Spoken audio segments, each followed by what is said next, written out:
I'd been awake all night, studying maps, trying to figure out where the bandit scourge could be bolstering their numbers. That's when I heard a commotion outside, so I ran down and grabbed my backpack and headed for the town centre. The snow was just about gone, but the chill remained. As I closed in on the circle, the shopkeeper, Duran, summoned me over. I walked over. He looked distressed. He said, "Robin, have you heard? The bandits, they've set up fort to the north. Something has to be done." I knew this task would fall on me. I was the only one capable. And no doubt they've moved in retaliation for what I did at the Vendeville fortress. I briefly stopped to talk to Burak. He told me he'd seen bandit patrols not far outside the gate. This wouldn't do. He apologised that he couldn't come with me, but his duty was here in the town. As soon as I stepped outside the gate, I got a smell of death. Something was amiss. A pearl bird, struck down.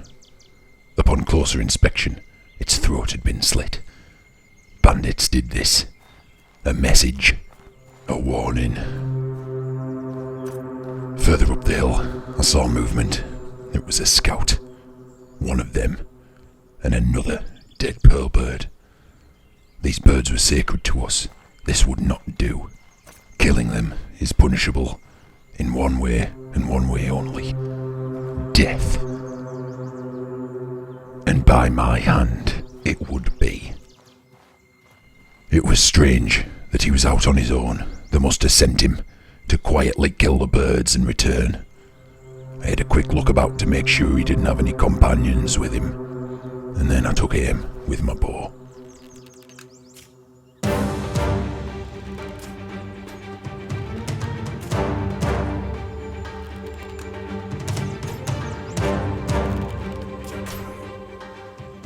He was no match for me, not with a surprise attack.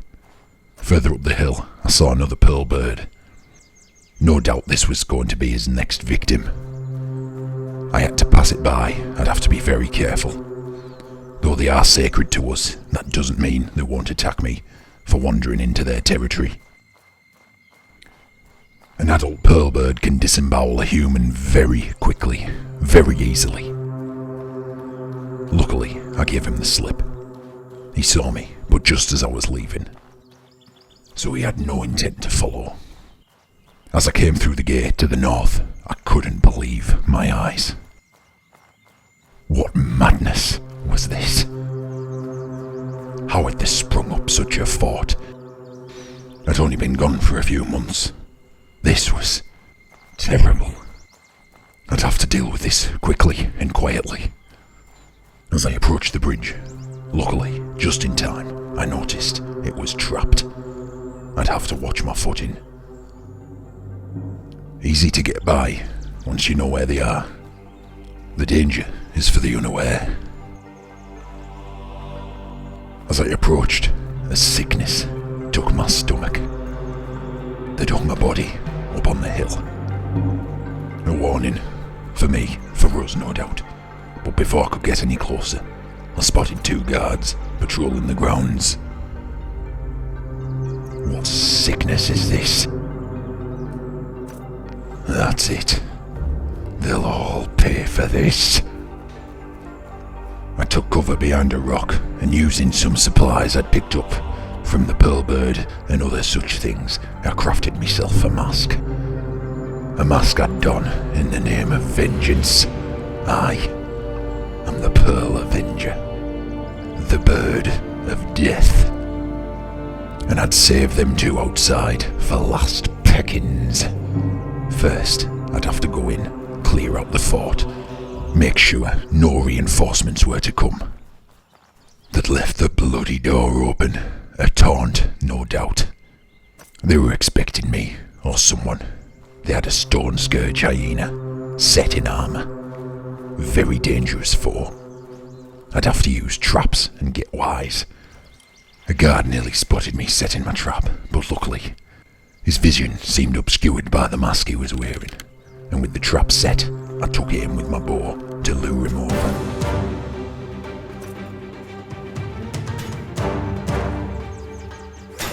I made short work of him, and now the hyena. I'd have to be a lot more careful with this. As it approached, I realised it wasn't wearing the armour. It was bound to its flesh. What madness lingered in this fort?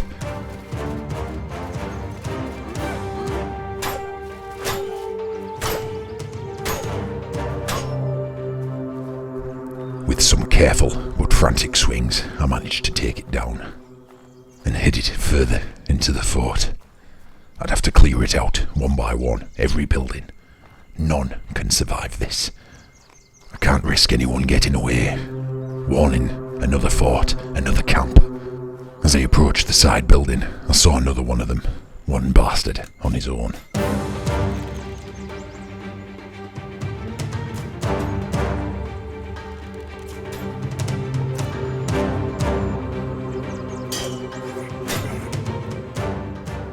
Another one down. Further into the camp I went, and that's when I noticed the bandit leader.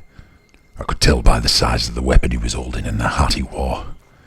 I'd have to sneak around so he didn't see me before I'd taken down everyone else, and that's when I noticed a lieutenant. Unfortunately, they noticed me as well.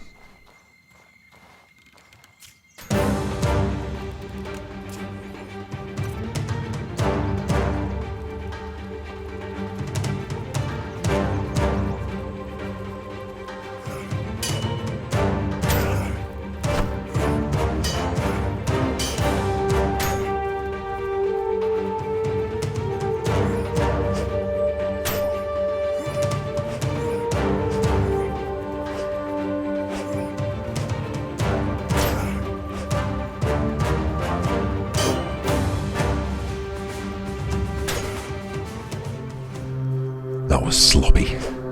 I took a hit, a good one too.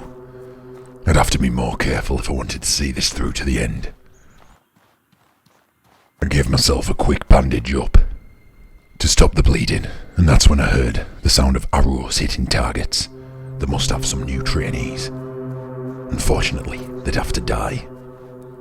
They seemed young, new to this. I thought a head-on attack would suffice. Confuse them. They wouldn't know where to go. They ran, tried to escape, like sick puppies trying to get away, but it wasn't enough. Eventually, they both died.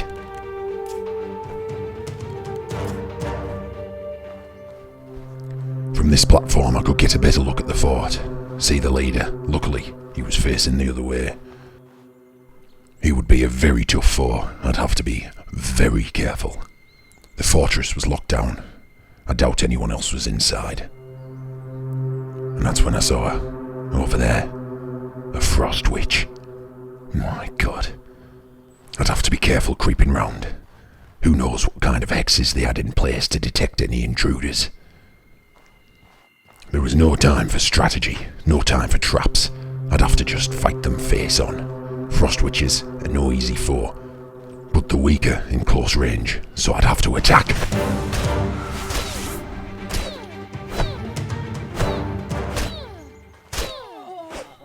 They went down easy, no match for my blade, but unfortunately, I was struck by a spell.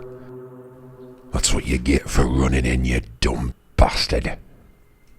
God knows what she'd hit me with, but I didn't feel right. It felt like my movement was stunted somehow. A slowdown spell. I'd have to wait till it wore off. There's no way I could fight the bandit leader like this. But I took the time to get a better look at him and made a plan. Luckily, there was a lot of wood rope around. It'd be easy to disguise some traps. There's no way I'd see them. Not if I struck him with an arrow first. He'd be drunk with blood.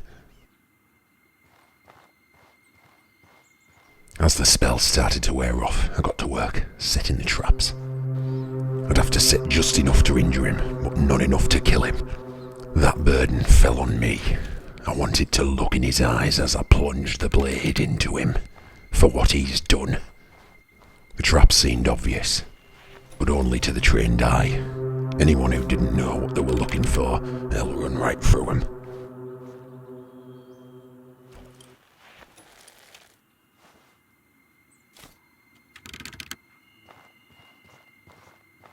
And with that, the traps were set. Now, I'd have to get his attention. I think I'll send 2 arrows his way. Enough to injure him, enough to send him into a fury. That way he won't see the traps. But first, a quick sip of bitter tea to restore some stamina. This might be a grueling fight. The first arrow hits, and the second.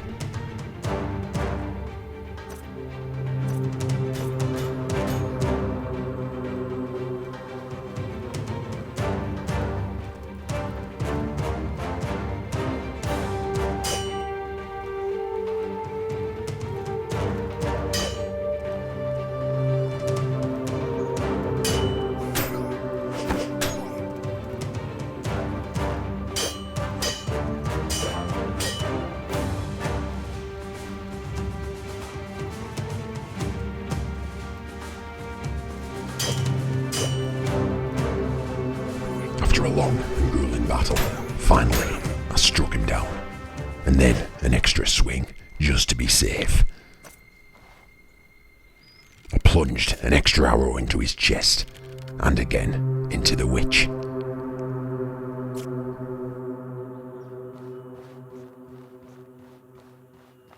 As I headed to the top of the fort, a map caught my eye. My God, this was not good. They'd marked out several other points for forts. This obviously wasn't the main encampment. I'd have to tell Burak. Open war could be coming. This isn't good at all.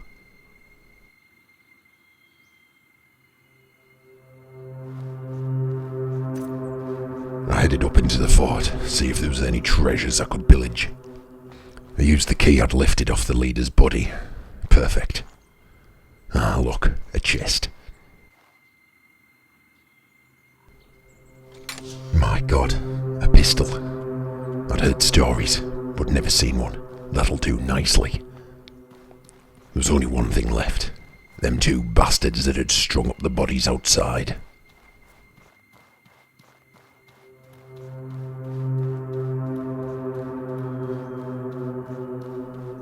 As I got outside, I cared not for stealth.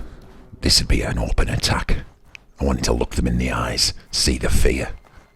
Gods, another poor soul strung up.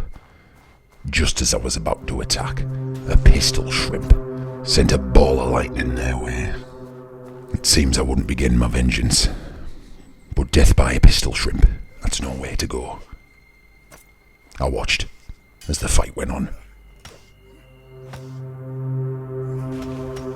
With 2 of them, if they were careful, they'd probably best the monster, and that's when I'd swoop in and kill whoever survived.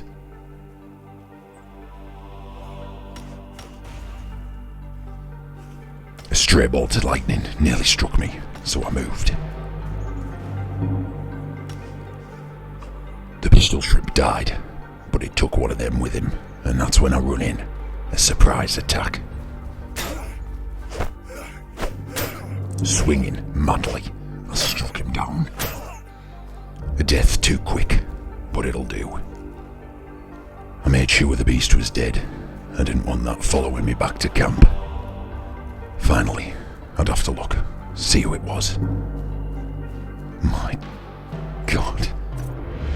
It was Beatrice. She'd set out for Berg not long ago, but apparently not made it. Her brother and her father were in town. I'd have to tell them. That's no way to go for a young lass. These bastards.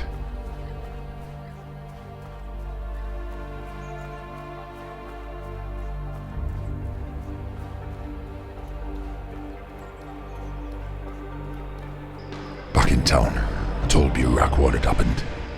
I told him he'd have to reinforce the walls, get ready for war.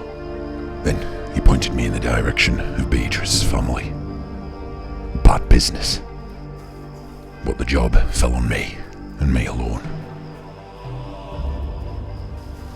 The brother, Kemp, didn't take the news well. He shut down. Asked me to leave him to his thoughts. Pointed me in the direction of his father. Out on the docks, overlooking the sunset. What a place to receive the news.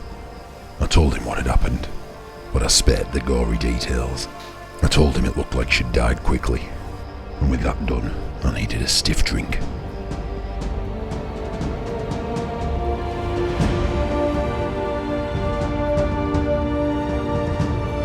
The pearlbirds in town were restless, usually a bad omen. Something wicked must be coming this way. They always know it. But I'd be ready whatever it is.